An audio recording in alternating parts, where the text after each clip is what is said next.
रेनेटस नोवा use करने के बाद शरीर में होने वाले बदलाव आखिर क्या हैं। जब हम रेनेटस यूज़ करते हैं तो हमारी बॉडी के अंदर कुछ अजीब से चेंजेस होने लगते हैं, जैसे कि लूज मोशन होना, सर में दर्द होना, बदन में दर्द होना, शरीर में दाने निकलना, शरीर में खुजली होना, या कोई जिस समस्या के लिए आपने इस प्रोडक्ट को लिया है वो समस्या थोड़ी सी बढ़ जाना। ये सारे चेंजेस जो अचानक से हमें बॉडी में देखने को लिए मिलते हैं, आखिर है क्या, इनको हम नहीं समझ पा रहे हैं। आज इन सभी को समझने के लिए, जानने के लिए आज इस वीडियो में लास्ट तक आप बने रहिए। आपके सभी सवालों का जवाब इस वीडियो में आपको मिलने वाला है। तो चलिए दोस्तों, शुरुआत करते हैं आज के इस वीडियो की। और उससे पहले मैं आप सभी का स्वागत करता हूं आपके चैनल क्रिएट ऑन वर्ल्ड पर। अपनी सोच बदलें, अपनी दुनिया बदलें। आपकी बाहरी दुनिया आपकी आंतरिक दुनिया का प्रतिबिंब है। जैसा आप सोचते हैं वैसा आपके साथ घटित होता है। इस वजह से हमेशा पॉजिटिव सोचिए, अच्छा सोचिए, जीवन में बड़े लक्ष्य रखिए और जीवन में आगे बढ़ते चलिए। इसके अलावा आप हमसे 4 प्लेटफॉर्म हैं जिन पे और मुलाकात कर सकते हैं। व्हाट्सएप पे, फेसबुक पेज पर, इंस्टाग्राम पर और टेलीग्राम चैनल पर आज हमारे साथ आप जुड़ सकते हैं और रेनेटस से रिलेटेड, नेटवर्क मार्केटिंग से रिलेटेड सारी जानकारी आपको यहाँ पर रेगुलर मिलती रहती हैं। तो चलिए दोस्तों, आज के इस वीडियो की शुरुआत करते हैं। रेनेटस वेलनेस प्राइवेट लिमिटेड की इस वीडियो में आप सभी का हार्दिक स्वागत है। दोस्तों, सबसे पहले हमें ये समझना है कि जब रेनेटस नोवा हम खा रहे हैं तो एक प्रकार का ये आयुर्वेदिक प्रोडक्ट है, प्राकृतिक प्रोडक्ट है। और जब प्रकृति अपना काम करती है तो उसका काम करने का तरीका जो होता है वो नेचुरल तरीका होता है। और नेचुरल तरीका क्या है? सबसे पहले ये प्रोडक्ट आपके बॉडी में एंट्री करने के बाद आपकी क्लींजिंग पे काम करता है, आपकी सफाई के ऊपर काम करता है। ये सफाई होती कैसे, हम इसको एक बार समझ लेंगे तो होने वाले चेंजेस हमें ऑटोमेटिकली समझ में आने वाले हैं। तो क्या है वो चेंजेस? तो देखिए, सबसे पहले समझिए कि आपकी बॉडी के अंदर आपका एक पार्ट जो सबसे ज़्यादा महत्वपूर्ण है वो है आपकी स्मॉल इंटेस्टाइन। ये जो फिगर मैं आपके सामने दिखा रहा हूँ, इसमें देखिए यहाँ जो एरो आपको दिख रहा है ये हमारा पेट है, जहाँ पर जैसे ही आप फूड पाइप के द्वारा आपका खाना पहुँचता है, यहाँ पर इस वाले पोर्शन में खाने में कुछ एक्स्ट्रा पाचक रस मिल जाते हैं जो खाने को छोटे छोटे टुकड़ों में तोड़ने का काम करते हैं। एक प्रकार का यहाँ पर आपके खाने का ग्राइंडर होता है, जूस बनता है और वो सारा का सारा जूस जो है आपकी नेक्स्ट प्रोसेस में जाता है। वो नेक्स्ट प्रोसेस क्या है? आपका स्मॉल इंटेस्टाइन। ये जो आप देख रहे हैं येलो एरो जो आपको दिख रहा है, ये आपकी स्मॉल इंटेस्टाइन है। और पूरी बॉडी के अंदर सबसे महत्वपूर्ण काम है इस स्मॉल इंटेस्टाइन का। क्यों? क्योंकि ये आपकी बॉडी में काम करती है, आपके खाने से महत्वपूर्ण तत्वों को सोख कर सक कर लेती है और ब्लड के रास्ते अलग अलग ऑर्गन्स तक ये जो न्यूट्रिएंट है और ऑक्सीजन पहुंचाने का काम आपका ब्लड करता है। मैं आगे समझाऊंगा। नेक्स्ट हमारा जो बचा हुआ मटेरियल है, वेस्ट मटेरियल जो है वो लार्ज इंटेस्टाइन यानी रेड एरो में जो आपको दिख रहा है, इसके द्वारा आपके शरीर से बाहर निकल जाता है। अभी हम स्मॉल इंटेस्टाइन को ज़रा और डीपली समझते हैं। देखिए, अंदर से देखने में इस टाइप की होती है। जो आप देखेंगे आपकी स्मॉल इंटेस्टाइन जो होती है आपके लंबाई की लगभग 4.5 गुना ये लंबाई में होती है और इसके अंदर ही पूरा खाना जाता है। और अगर बायोलॉजिकल इसका फिगर देखेंगे तो आप देख पा रहे हैं यहाँ पर इस टाइप की कुछ इसमें छोटी छोटी विलाई होती है, इनको विलाई बोला जाता है। और यही वो विलाई हैं जो आपके खाने में से महत्वपूर्ण तत्व पोषक आहार को सोखने का काम करती हैं। और इनके साइड में जो ब्लड फ्लो होता रहता है, उस ब्लड के अंदर आपकी वेन्स और आर्टरीज होती हैं जो आपके अलग अलग ऑर्गन्स तक आपके न्यूट्रिएंट पहुंचाने का काम करती हैं। ये जो ब्लड है, ब्लड का बड़ा महत्वपूर्ण रोल है। ब्लड कैसे काम करता है हमारी बॉडी के अंदर, देखिए इसको समझाता हूँ। उससे पहले समझिए, ये जो विलाई है, विलाई जो मैं आपके स्क्रीन पर दिखा रहा हूँ, इस विलाई को देखिए, अंदर से कुछ इस टाइप की होती हैं।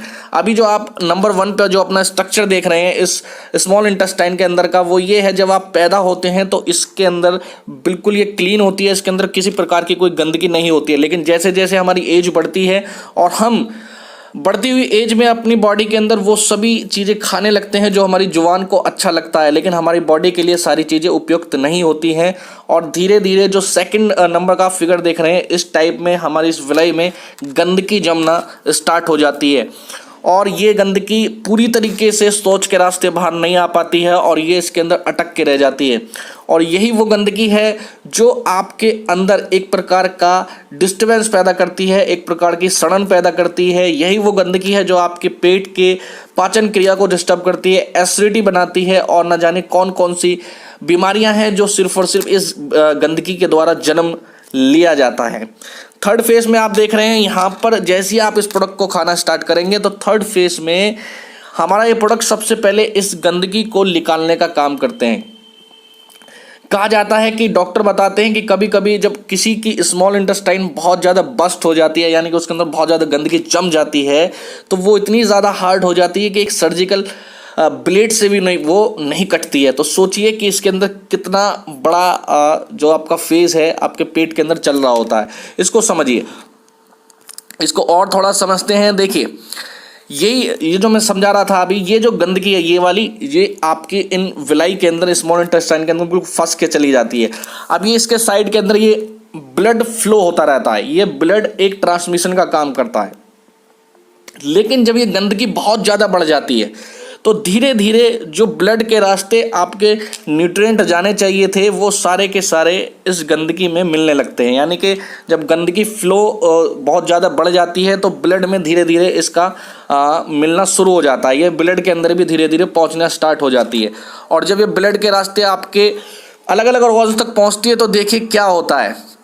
सबसे पहले जब आपकी बॉडी के अंदर इसकी क्वांटिटी ज़्यादा हो जाती है तो नॉर्मली ये आपकी स्मॉल इंटेस्टाइन दिख रही है आपकी स्क्रीन पर, ये देखिए पहले नंबर पे ए पर देखिए ये इस तरह की होती है। लेकिन और ज़्यादा जब इसमें गंदगी बढ़ जाती है तो यहाँ देखिए बी में क्या हाल होता है और सी में ये एक तरह का इसके अंदर अल्सर बन जाता है। अब देखिए, हमारा जो ब्लड है वो एक तरह का बस ट्रांसमिशन की तरह काम करता है। जैसे एक बस है, अलग अलग स्टेशन से सवारियों को उठाती है और अलग अलग डेस्टिनेशन पर उन सवारियों को छोड़ती हुई चली जाती है। इसी तरीके से हमारी बॉडी के अंदर हमारा जो ब्लड है, ये दो चीज़ें हमारी बॉडी में ट्रांसमिशन करने का काम करता है। वो क्या है? Nutrient and oxygen. जब आप जो खाना आप खा रहे हैं उस खाने के अंदर जो महत्वपूर्ण तत्व है, एक तो ब्लड के रास्ते वो जाते हैं, दूसरा आप जो सांस ले रहे हैं उसके अंदर जो ऑक्सीजन है वो ऑक्सीजन इस ब्लड के रास्ते ट्रांसफर होती है आपके अलग अलग ऑर्गन्स तक। अब देखिए, ये जो स्मॉल इंटेस्टाइन है इसके द्वारा ही आपके अलग अलग ऑर्गन्स संचालित हो रहे हैं, क्योंकि जो आप खाना खा रहे हैं वो सबसे पहले इस स्मॉल इंटेस्टाइन में जाना है और जो आप हवा से जो ऑक्सीजन ले रहे हैं वो सब इसके रास्ते मिलकर अलग अलग ऑर्गन्स तक पहुंच रही है। अब देखिए, जब ये गंदगी बहुत ज़्यादा बढ़ जाती है आपकी बॉडी के अंदर तो ये अलग अलग ऑर्गन्स तक ब्लड के रास्ते पहुंचना स्टार्ट कर देती है। यही वो सारे रीज़न हैं कि अगर आपके हार्ट के अंदर दिक्कत आ रही है तो ये गंदगी वहाँ पर एक कोलेस्ट्रॉल के रूप में जम जाती है, आपके किडनी के अंदर ये स्टोन के रूप में जम जाती है, लीवर के अंदर देख सकते हैं तो उसके अंदर सूजन आने स्वेलिंग आ जाती है। इसके अलावा आप ये ग्रीन कलर की जो लीवर के नीचे ग्रीन कलर देख रहे हैं, यहाँ पर आप देखेंगे ये आपकी पैनक्रियाज हैं। पैनक्रियाज क्या करती हैं? एक प्रकार का हार्मोन्स, इंसुलिन नाम का एक हार्मोन्स रिलीज करती हैं जो आपके कार्बोहाइड्रेट को ग्लूकोज में कन्वर्ट करता है। ग्लूकोज क्या है? हमारी एनर्जी होती है। तो जिस व्यक्ति को शुगर हो जाता है, डायबिटीज़ हो जाती है, उसकी ये पैनक्रियाज जो है वो काम करना बंद कर देती है। किस वजह से? क्योंकि इसके अंदर ये गंदगी बहुत ज़्यादा पहुंच जाती है और वहाँ उस पूरी के पूरी पैनक्रियाज को डैमेज कर देती है। आपके लंग्स में कोई समस्या आ रही है तो वहाँ के जो पोज हैं आपके लंग्स के, इस गंदगी के द्वारा वो ब्लॉक हो गए हैं। इस तरीके से आपके माइंड में अगर कोई प्रॉब्लम आ रही है तो गंदगी वहाँ तक भी पहुँची है। तो यानी ये गंदगी है क्या? ये सारी की सारी चीज़ें आपकी टॉक्सिन है जो हम डेली बेस पर खाना खा रहे हैं, जो हमारी बॉडी के अंदर पॉल्यूशन जा रहा है या ऐसी कुछ अनवांटेड हम चीज़ें खा रहे हैं जो हमारी बॉडी के लिए उपयुक्त नहीं है, वो सब ब्लड के रास्ते आपके फ्लो होने लगती है अलग अलग ऑर्गन्स तक और वो सारी की सारी आपके सारे शरीर को ये अपने कंट्रोल में ले लेती है। और ये क्या है? एक प्रकार के बैड बैक्टीरियाज हैं जो जन्म लेने लगते हैं, पनपने लगते हैं और जब इनकी संख्या एक पर्टिकुलर जगह पर बहुत ज़्यादा हो जाती है तो ये उस पूरे एरिया को डैमेज करना स्टार्ट कर देते हैं, तेज़ी से डैमेज करते हैं और वही एक कैंसर का रूप भी ले लेता है। तो दोस्तों, उम्मीद करता हूँ कि ये चीज़ आपको समझ में आई होगी। अब बात आती है कि हमारी बॉडी में जो चेंजेस आते हैं वो होते कैसे हैं। देखिए, जब ये प्रोडक्ट आपकी बॉडी में जाएगा तो ये सफाई का काम करता है। जब आपकी बॉडी में जाकर ये इस गंदगी को बाहर फेंकने का काम करेगा तो ये बैड बैक्टीरियाज जो होते हैं ये बहुत ज़्यादा विचलित हो जाते हैं और ये इधर उधर भागने की कोशिश करते हैं। और जब ये भागने की कोशिश करते हैं तो आपकी बॉडी के अंदर डिस्टर्बेंस पैदा होता है, आपके सिर में दर्द होना स्टार्ट होगा।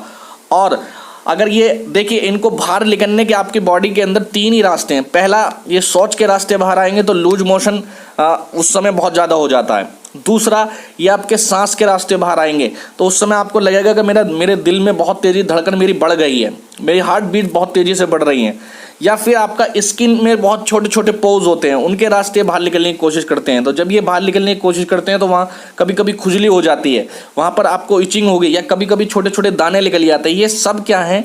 ये सब इसी का रूप है। तो ऐसी स्थिति जब भी आपको लगे या और भी कुछ भी चेंजेस आएँ या आपके कोई और प्रॉब्लम बढ़ने लगे तो उसमें आपको घबराना नहीं है। आप ये समझिए कि आपकी बॉडी की क्लींजिंग हो रही है, और ये जब जितनी तेज़ी से काम करेगा उतनी तेज़ी से आपकी क्लींजिंग होगी। और वो आपके लिए एक ऐसा फेज़ होता है जहां आपको ये समझना चाहिए कि मैं और मेरी बॉडी इस समय बिल्कुल ठीक हो रहे हैं।